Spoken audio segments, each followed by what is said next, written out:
We economic hitmen really have been the ones responsible for creating this first truly global empire. And we work many different ways.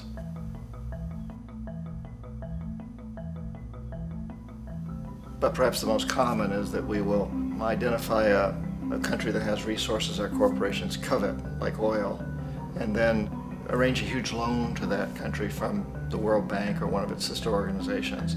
But the money never actually goes to the country. Instead, it goes to our big corporations to build infrastructure projects in that country, power plants, industrial parks, ports, things that benefit a few rich people in that country, in addition to our corporations, but really don't help the majority of the people at all. However, those people, the whole country is left holding a huge debt. It's such a big debt they can't repay it, and that's part of the plan, that they can't repay it. And so at some point, we economic hitmen go back to them and say, listen, you owe us a lot of money, can't pay your debt, so sell your oil real cheap to our oil companies. Allow us to build a military base in your country, or send troops in support of ours to someplace in the world like Iraq, or vote with us on the next UN vote. To have their electric utility company privatized and their water and sewage system privatized and sold to U.S. corporations or other multinational corporations. So there was that whole mushrooming thing, and it's so typical of the way the IMF and the World Bank work, that you put a country in debt, it's such a big debt it can't pay it, and then you offer to refinance that debt and pay even more interest.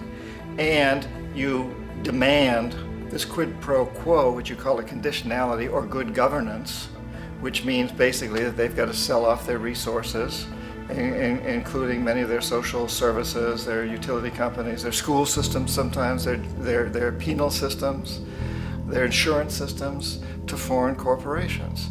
So it's a double, triple, quadruple whammy.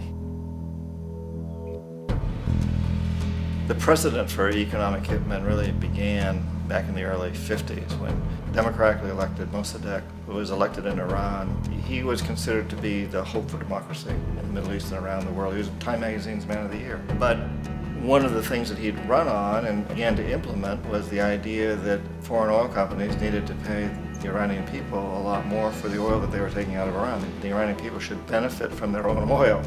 Strange policy. We didn't like that, of course. But we were afraid to do what we normally were doing, which was to send in the military. Instead, we sent in one CIA agent, Kermit Roosevelt, Teddy Roosevelt's relative. And Kermit went in with a few $1 million and was very, very effective and efficient. And in a short amount of time, he managed to get Mossadegh overthrown and brought in the Shah of Iran to replace him, who always was favorable to oil. And it was extremely effective. Bombs overflow Tehran. Army officers shout that Mossadegh has surrendered and his regime as virtual dictator of Iran is ended. Pictures of the Shah are paraded through the streets as sentiment reverses. The Shah is welcomed home. So back here in the United States, in Washington, people looked around and said, wow, that was easy and cheap. So this established a whole new way of manipulating countries, of creating empire. The only problem with Roosevelt was that he was a card-carrying CIA agent, and had he been caught, the ramifications could have been pretty serious. So very quickly at that point, the decision was made to use private consultants to channel the money through the World Bank or the IMF or one of the other such agencies, to bring in people like me who worked for private companies, so that if we got caught, there would be no governmental ramifications.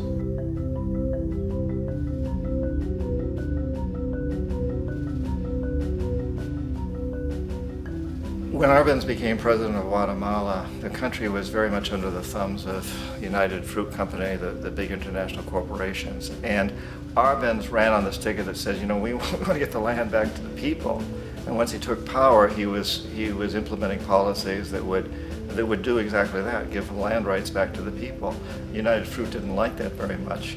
And so they hired a public relations firm, launched a huge campaign in the United States to convince the United States people, the citizens of the United States, and the press of the United States, and the Congress of the United States, that Arbenz was a Soviet puppet, and that if we allowed him to stay in power, the Soviets would have a foothold in this hemisphere. And that at that point in time was a huge fear on everybody's mind, the Red Terror, the Communist terror.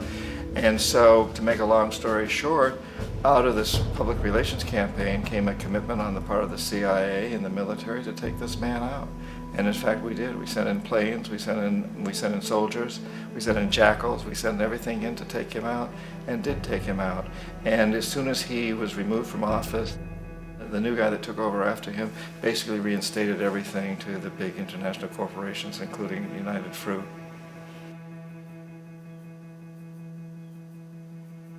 Ecuador for many, many years had been ruled by pro-US dictators, often relatively brutal. Then it was decided that they were going to have a truly democratic election. Jaime Roldos ran for office, and his main goal, he said, as president would be to make sure that Ecuador's resources were used to help the people. And he won, overwhelming, by more votes than anybody had ever won anything in Ecuador. And he began to implement these policies to make sure that the profits from oil went to help the people. Well, we didn't like that in the United States. I was sent down as one of several economic hitmen to change Roldos, to corrupt him, to bring him around, to let him know, okay, you can get very rich, you and your family, if you play our game, but if you continue to try to keep these policies you've promised, you're going to go. He wouldn't listen. He was assassinated. As soon as the plane crashed, the whole area was cordoned off. The only people allowed in were U.S. military from a nearby base and some of the Ecuadorian military. When an investigation was launched, two of the key witnesses died in car accidents before they had a chance to testify. A lot of very, very strange things that went on around the assassination of Jaime Roldos. I, like most people who've really looked at this case, have absolutely no doubt that it was an assassination. And of course, in my position as an economic hitman, I was always expecting something to happen to Jaime, whether it be a coup or assassination, I wasn't sure, but that he would be taken down because he was not being corrupted. He would not allow himself to be corrupted the way we wanted to corrupt him. Omar Torrijos, president of Panama, was one of my favorite people. I really, really liked him. He was very charismatic. He was a guy who really wanted to help his country. And when I tried to bribe him or corrupt him, he said, look, John, he called me Juanito. He said, look, Juanito, I don't need the money. What I really need is for my country to be treated fairly. I need for the United States to repay the debts that you owe my people for all the destruction you've done here. I need to be in a position where I can help other Latin American countries win their independence and be free of this terrible presence from the north that you people are exploiting us so badly. I need to have the Panama Canal back in the hands of the Panamanian people. That's what I want. And so, leave me alone. Don't try to bribe me. It was 1981, and in May, Jaime Roldos was assassinated. And Omar was very aware of this. Torrijos got his family together and he said, I'm probably next, but it's okay because I've done what I came here to do. I've renegotiated the canal. The canal will now be in our hands. He just finished negotiating the treaty with Jimmy Carter. In June of that same year, just a couple of months later, he also went down in an airplane crash, which there's no question was executed by CIA-sponsored jackals. Tremendous amount of evidence that one of Torrijos' security guards handed him at the last moment as he was getting on the plane a tape recorder, a small tape recorder that contained a bomb.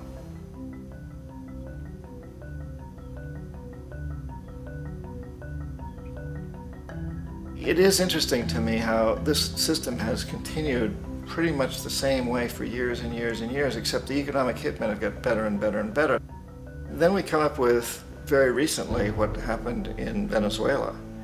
In 1998, Hugo Chavez gets elected president, following a long line of presidents who had been very corrupt and basically destroyed the economy of the country. And Chavez was elected amidst all that. Chavez stood up to the United States, and he's done it primarily demanding that Venezuelan oil be used to help the Venezuelan people. Well, we didn't like that in the United States. So in 2002, a coup was staged, which there's no question in my mind, and most other people's minds, that the CIA was behind that coup.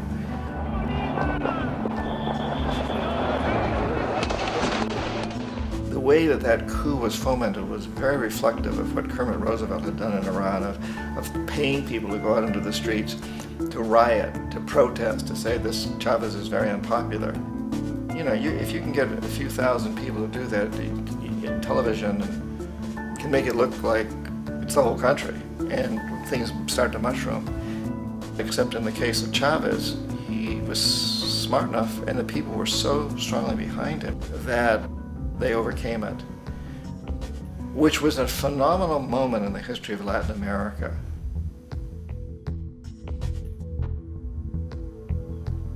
Iraq actually is a perfect example of the way the whole system works. So we economic hitmen are the first line of defense. We go in and we try to corrupt governments and get them to accept these huge loans, which we then use as leverage to basically own them.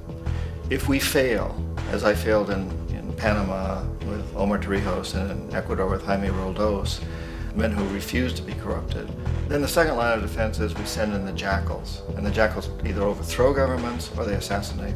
And once that happens and a new government comes in, and boy, it's going to toe the line, because the new president knows what will happen if he doesn't.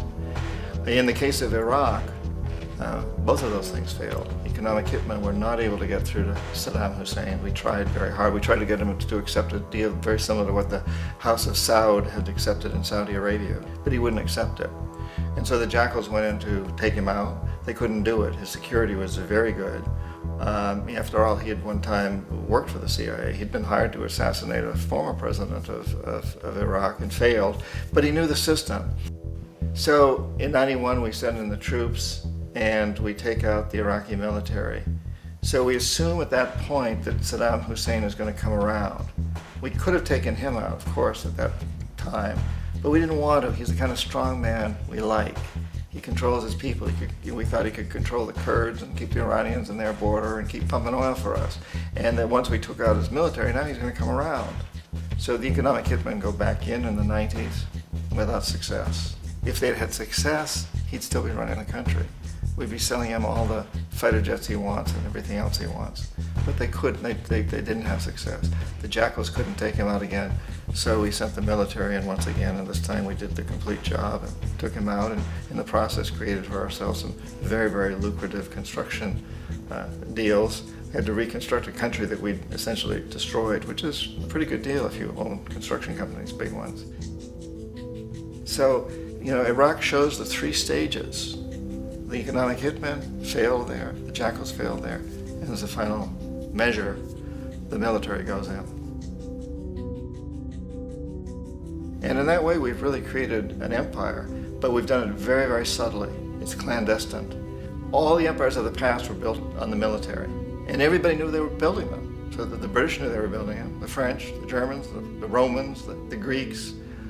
And they were proud of it, and they always had some excuse like spreading civilization, spreading some religion, something like that. But they knew they were doing it. We don't. The majority of the people in the United States have no idea that we're living off the benefits of a clandestine empire, that today there's more slavery in the world than ever before. And then you have to ask yourself, well, if it's an empire, then who's the emperor? Obviously, our presidents of the United States are not emperors. An emperor is someone who's not elected, doesn't serve a limited term, and doesn't report to anyone, essentially. So you can't classify our presidents that way.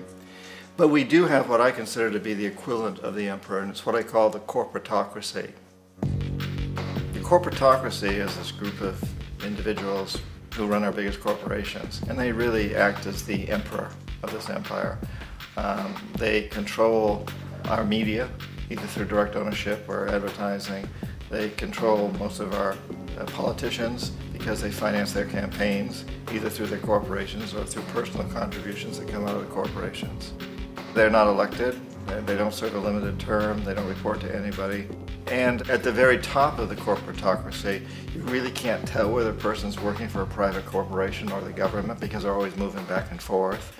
So, you know, you've got a guy who one moment is the president of a big construction company like Halliburton, and the next moment he's vice president of the United States, or the president who is in the oil business. And this is true whether you've got Democrats or Republicans in the office. You have them moving back and forth through the revolving door.